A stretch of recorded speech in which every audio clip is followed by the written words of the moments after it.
beekam warroonni jechuudha dhufanii Maryam qoricha nagaddiif qoricha gurgurtiif wantoota hin taane mucayyoo tanaan jedhaniif jedhaa jira malee ani okay naagade be Maryam fudhachuun dhiisne kana ammoo sirraan dhiisan sin jedhaa rakaan kana wallahi alazim sin dhiisan akkana jechuudha akka dhiifne beekaa bar Fati akka dhiifne nin beekaa bar akka dhiifne nin beeka walaa hin jechuudha akka namaa tokkotti wanti kun osoo jechuudha osoo bor wanti biraa hin dhufin ummanni Oromoo kana dhagahuu qaba osoo awwaata akka micayyoo tanan godhi osoo micayyoon tun hin beelayin kuno laan IDC hojjedhe kabajaan baasee fidee biyya namaa kana keessa isii rakkisutti hin jiru fidee mana kiyya dalaysiisee mindaa isii dhoorgachaa hin jiru warri akkana jedheef WhatsAppiin dhufee jechuudha waa akkanaa kana oofu ummata kana gurra haa buutuuf jedhe malee ani yookaan micayyoon tun waliin deemaa hin jiru yoo haga fedhe waan fedhe ta'e ila mana madaamiititti illee jechuun namni wallolee madaamii wali boo'ee fixatee icci jedhee waan meeqa jedhe akkasuma waggaa 3-4 waliin dabarsa walii galle mana madaamii yoo deemte osoo lolamin osoo yookaan waan takka hin jedhin madaamiin isii ergattu hin jiru walii galle kun jechuun namni wal danda'a nu nama afaan tokko dubbatu miti yoo afaan tokko illee hin dubbanne nama afaan hin beekne nu namni akkasitti hundi isaanii jechuun ijoolleen ati biyya namaatti argitu kun hundi jechuudha akkasuma jiraatan walii gallee miti ani amma be ani sumaaf yaadeetti wallahi lazim Maryam kiyya sumaaf yaade maal sin jedhe beekta Arafaatiin yoo itti amantate amma Arafaatiin yoo 100% mucayyoo kana akka ajajetti itti amantoo sin jedhu na dhageega ammuma be amma warwanni ulfaatu bar ati yeroo hin dubbatta malee nama dhageeffatu yoo itti amanta ta'e isii hin qajeelchaa waan jedhu tokko sii galee akka ati jettetti si bulaarti gaafa ta'e oduu namaa dhiisuun dirqama beekta kana himuun kee illee dirqama naa gadashi dubbachuun kee bareeda baga dubbatte haa dhaga'u namni hin dhageenye anillee hanga tokko marrajaa hin qaba hin beektaa miire iskoortii haa ta'u jechaaf dubbachuun kee bareeda garuu amma boodaaf Arafaatiin yoo shakkiirraa qabaatte yoo jettee namaa saniin deemti akkaan ajajetti hin bultu dalagaa dalagattee nama jijjiiramuu miti jettee yoo itti hin amanne ta'e mucayyoo tana ammallee hin arafanne sii galee yoo lakki hin homaa hin taane naa deemti qajeeltee akkaan jedhutti naa deemaa jirti jette ahla wasahlan jedhii furadhuuti ofirra qabadhuuti waan jiruun waliin deema yoo lakki jetti garuu ammallee sa'aatiin hin arafanne lakki danda'an jiru oduu kana mootu ani boodullee hin qaaqamaa qaaqa kan danda'u gaafa jettullee yoo ta'e wanni arafade wayii hin jiru kanuma lamaan sin jechuudha maaltu arafade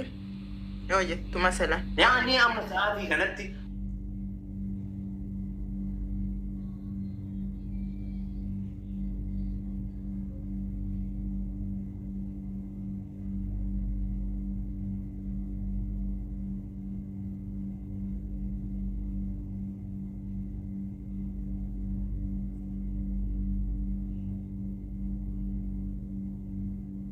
yoo garuu ati lakki itti baasira mallaqa hin ta'e isaanuu laal wanni ati fahamitti jira bar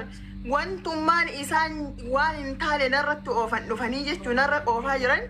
yaani akka nama amma yaani akka nama micatti tan yookaan miidhee fakkeessanii jechuudha mana madaamii galii Oromoo jala maaliif hojjettaa arusii jala maaliif hojjettaa jechaa jira sii galee eshi kana hin dandeettu ati maroodiya kana hin dandeettu waan itti baaste no him kana hin dandeetta jettee jedhan dhiisi bakka dhiisiti mucayyoo kana kontrol godhi yoo hin dandeenye ta'e hin danda'u garaas jettee akkana hin danda'u bas waan hagana baase mallaqni hagana hubay irraa kafala akkana yoo jedhi dubbadhu kana lamaan wanni si cinqullee hin jiru boru mucayyoon tu yoo kasi fayyaddu ittiin deemu yoo ofillee ka fayyaddu yoo ofillee hin fayyadne sillee kan fayyadne itti dhiisi sii galee waan itti dhiisi siin jedhuun kana ammoo mallaqaa mi qabaa'u mallaquma deebi'a kana ammoo cinqiin sin barbaachisu atillee hin cinqamin nullee hin cinqamnu wanni biraa jira wanni ni taanaaf jedhu yookaan ni goonaaf jedhu haa godhuuf yookaan sii galee maa boru ganama biyyatti hin deebiin ati maaliif cinqamtaas biratti yoo kasi baasaa jiraatte iqaamaarraa daladdeemi waliin deemi ummata dhiisiiti yoo kasi taqqamaan jiraanne immoo waan baastisan uu asmadhu yookaan isittuu kerfali jedhiin dirqama kafaltee gara wayii adeemtu nama harka qabu nama maal qabu warri yoo isin kafaluu hin dandeenye irraa kafalu sun kafaleetu bakka wayii haa godhu dubbii nama kan wanni dhume sii galee malee jettee namaas hin dhiisan atis jechuudha atis yaaduma isaaniitti galteef ka'a yaani yaada isaanii yoo siin jedhu mucayyoon tun jechu yaafati ani akka ati barbaadu naan galle akkasiin si barate itti daladdu feetii mi afaan akkasirraa qabaniifi naan galle bar amma akka gaaf duraa waliin haasofnee deemne iyyuu akkanuma siin jedhe yoo adabattee teette inteetti yookaan warratti anatu viidiyoo dalagee namoota qaama hin dandeenyaan siin jedhan kana anatu ittiin geessa siin jedhe moo siin hin jenne orgasan illee haasofnee hin beeknu amma mootu as biratti waan hin galle yoo waliin deemuu ta'e waliin deemu yoo hin deemne ta'e amma iyyuu sirraa hin danda'a as kennu yoo waliin deemuu ta'e afaan jaraa qabii jettee jaraa dhiisiitii akkasuma waliin socho'e mucayyoo kanuma wanni biraa maal an afaan zoorsise wayii wanni atillee tin qabtu anillee tin qabuuf maali nama of danda'u mucayyoo tun nama mataa qabu yoo dalagatten dalagatti yookaan biyya gata allaga nama mataa namaatiin mar'amu yoo taate biyya haa galtu deemte yoo nama dalagamtu taate nama jettee namaan dhageenye taate si jala adabattee gadaateettu ati immoo na jala adabattee hin teetti kana yoo ittiin amanini dubbadhu yoo ka itti amantu jettee namaa dhiisiitti ana mucattii waa taate hin jenne barfati wanni ati na fahamuu dadhabde mucattii waa taate hin jenne bara nammas okay mucattiin waa taate hin jenne anam wanniin ana haasa'ee warroonni akkasii suni waan hin taane illee narratti illee hin oofinaa mucayyoon tun an akka nama tokkootittu mucayyoo tanaayyuu jechuudha haada gorsaan itti himaa jirta moo murtii haa ta'u murtii moo gorsaan akkam gorsi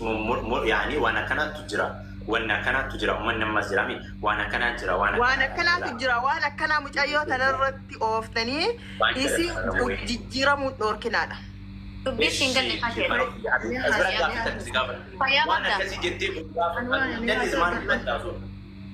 waan akkasii kana jettee gaafa qaaqa itti kaasan mucayyoo mas'uularra. Fayyaa qaba. Fayyaa qabda. Salaamu alaikum.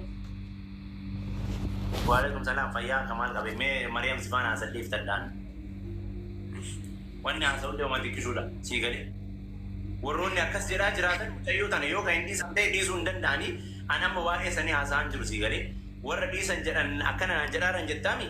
yoo dandeesse itti amantii si faana deemte Arafaat yoo ta'e na faana deemti Arafaat. Bakka jettee namaan dhaga'u oduu akkanaatu jiraaf dubbadhee jedhe. Oduu akkanaatu jira oduu sana haa dhaabaniif haa namni illee furra bu'uuf dubbadhee jedhe yoo si faana kadeemaa jira. Maaliif jennaani an har'a fakkeenya mucayyaan tun nama dalagataa jiru anillee fakkeenyaaf. Yoo kaasanillee haadha mas'uulli si uumaa beek boru yoo ka'ellee wanni akkasii mas'uulli si uuma anammoo amma si hima. Akkam yoo jedhu. Boru yoo waa wayii haasaa wayii si kaasanillee akkasiin jedhanillee ol baatee dubbachuu hin qabu hin dandeettullee mas'uulli si uuma. Waan kana ni fudhatta mucayyoo tana itti amanta kontiroolii isii akka ati jettee sii bulaarti yoo sii bulaa hin jiraanne immoo kaansil ammuma kana haa deemtu bakka yookaan warri irraa dalagan akkas goona bakka jedhan bakka baasu alla jedha.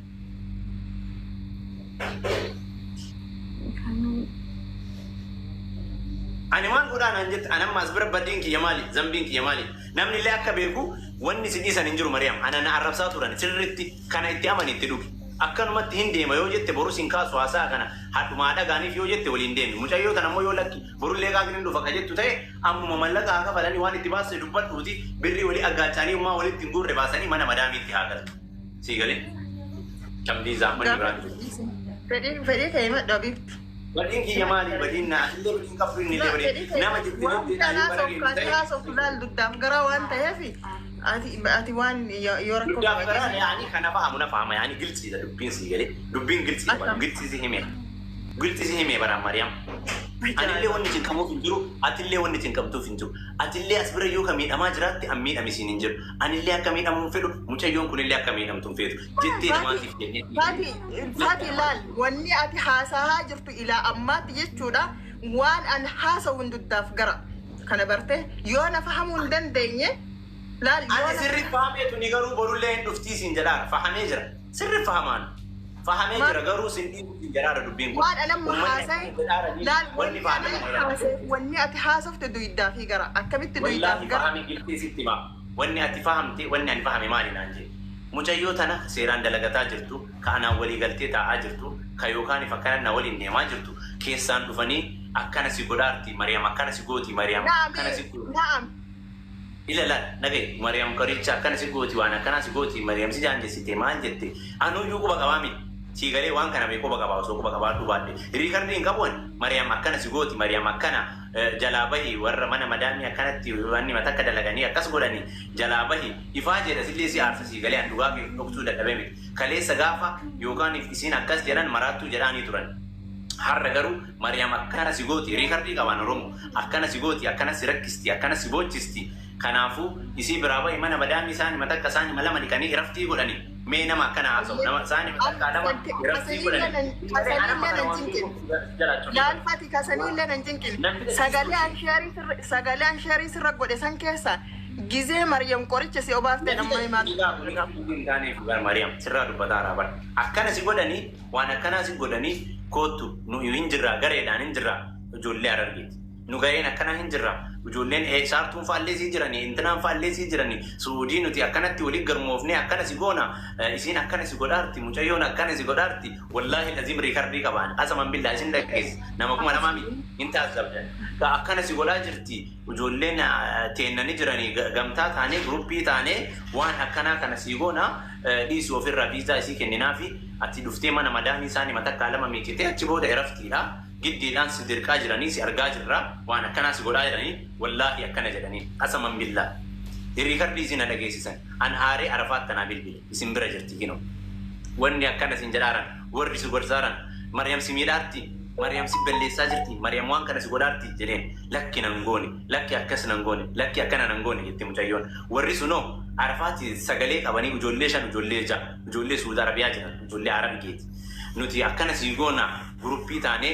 ati maal godhuu saani matakka lama miicitee wanni jetta isiin walii gadi si oofti saa 24 laayivii irra si teessisti akkana si gooti kanaafuu bakka nu amma mari'ataarra waliin gurmoofne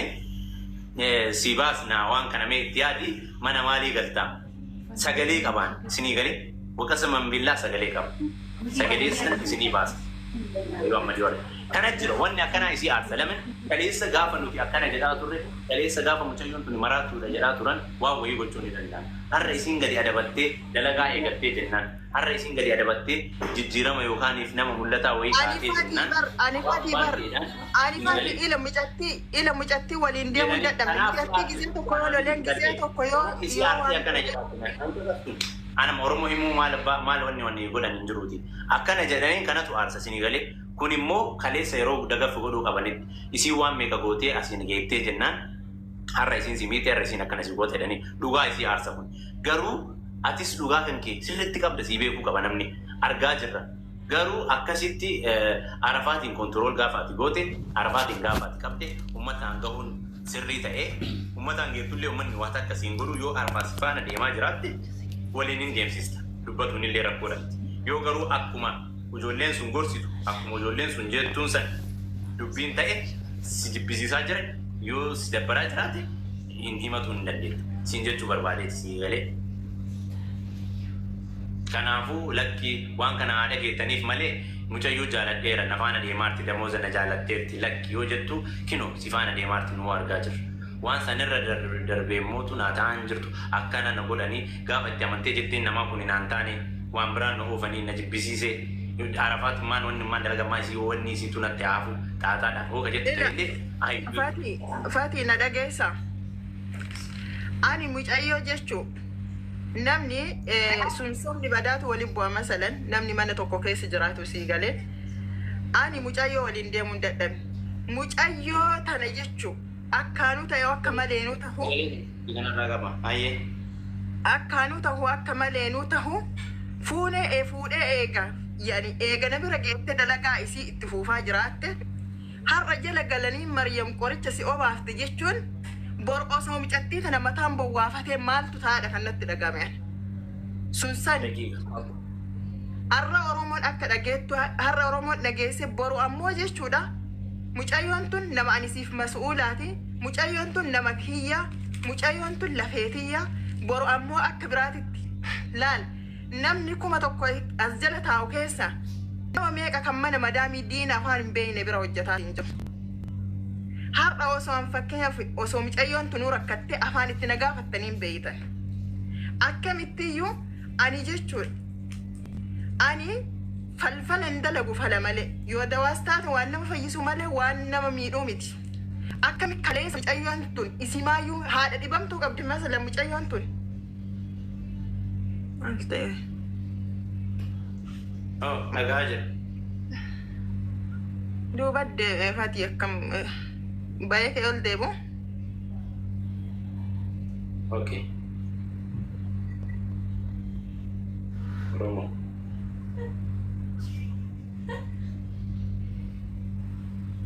Aji. Aji sagalee isa isin. Mi'a mucayyoon tun masalan hangarraan darbuu fi mucayyoon tun nama haadha dhibamu qabdu nama haadha fi qarqaarachuu fedhu maaliif waan hin taane naannallee garaan hammeessanii waan hin taane oofanii mucayyoo tana keessaan dhufanii akka isiin waan tokko rakkuftu maaliif godhanidha. Kana ammoo jechuun namoota tokko saniif dubbachuu osoo hin taane Harargee keessallee namni aqlii qabu jira, namni waa yaadu jira. Isinii galee kutaa biraa keessallee namni waa yaadu jira. Kanaaf boru yoo rakkoo wayiin fakkeenya mucayyoon tun mataan usii bowwaafate boru akkas